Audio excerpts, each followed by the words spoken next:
What's going on? Move the mouse here. I want to talk about a sore subject for some people, but one that we need to address.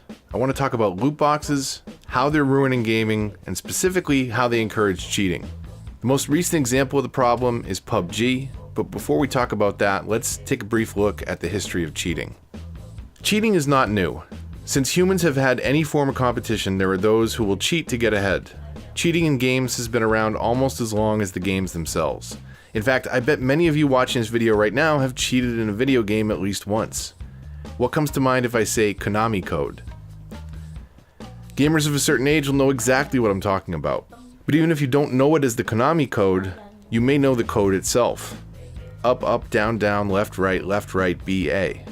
First appearing in Gradius, it was popularized with 1987's Contra on the original NES. Entering it would grant you 30 lives instead of the default 3. The code is known as the Konami code because it was included in countless Konami games. Even Dance Dance Revolution has a version of the code you can enter on the dance pad. It was such a part of gaming culture that it spilled into other games as well, not just those made by Konami. But it's not just games either. It can unlock advanced settings in the Opera browser, it can be used on certain websites to make strange things happen. It was used by King Candy and Wreck-It Ralph to access a secret area leading to Sugar Rush's programming. Even Amazon's Alexa gets in on the fun.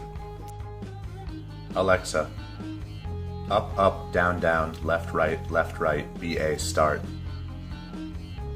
Super Alexa mode activated. Starting reactors online. Enabling advanced systems online. Raising dongers. Error. Dongers missing. Aborting.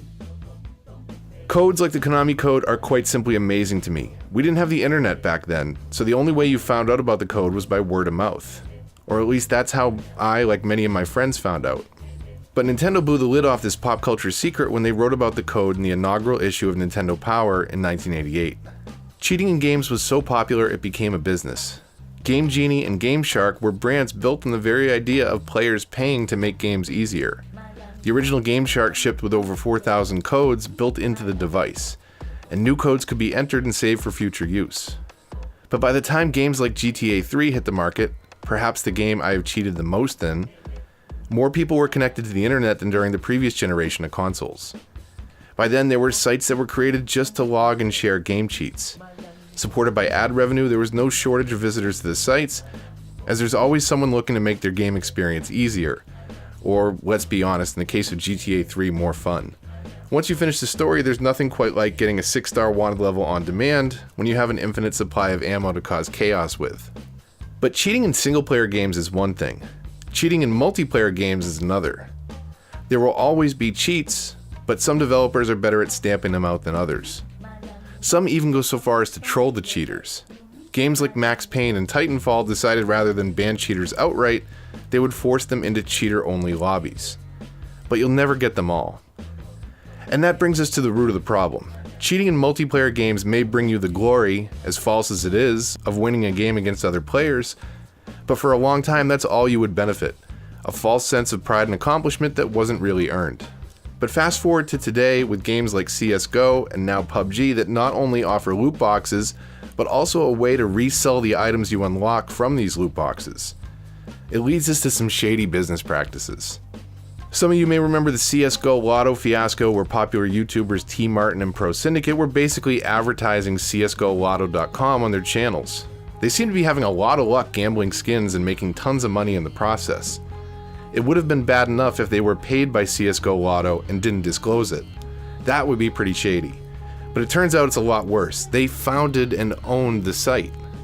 Valve has been in hot water with whether these loot boxes are gambling or not. They claim the skins have no real monetary value, so it can't be gambling. But the person who just bought what is perhaps the rarest skin in CSGO for an eye-watering $61,000 would probably beg to differ. Now PUBG's in a similar situation. Although it doesn't offer anything close to the value of a $61,000 skin, the miniskirt is a highly sought-after item worth over $100 in the Steam Marketplace at the time of recording. And when winning games gets you more points, and more points gets you more crates, and more crates means better chances at rare items, then there's more incentive to cheat to get those crates faster. Because now it's not just a false sense of glory as in days past, but actual money going into your pocket. As long as there's games, and more specifically as long as there's humans playing those games, there will be cheats. But when you give cheats a way of making money off of winning, it only stands to make the problem worse. I'm not sure there's a way to solve the cheating problem, but you can certainly incentivize it a lot less by stopping people from reselling items in the Steam marketplace. But as long as there's money in it for the marketplace that takes a cut, I don't see that stopping anytime soon either.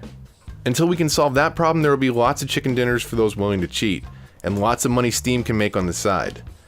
And PUBG can keep banning players, but those with incentive to cheat will just buy another copy of the game under another Steam account and continue to make money until the next version of the cheat is detected. I love multiplayer games, but at this rate, single-player experiences are looking better and better every day. At least that way, if you cheat, you're only cheating yourself. Let me know what you think in the comments. If you enjoyed the video, please hit that like button. It really helps the channel a lot. If you want to see more videos like this, consider subscribing and turning on notifications so you don't miss any uploads. But until the next one, this is Move the Mouse, signing off. Up, up, down, down, left, right, BA.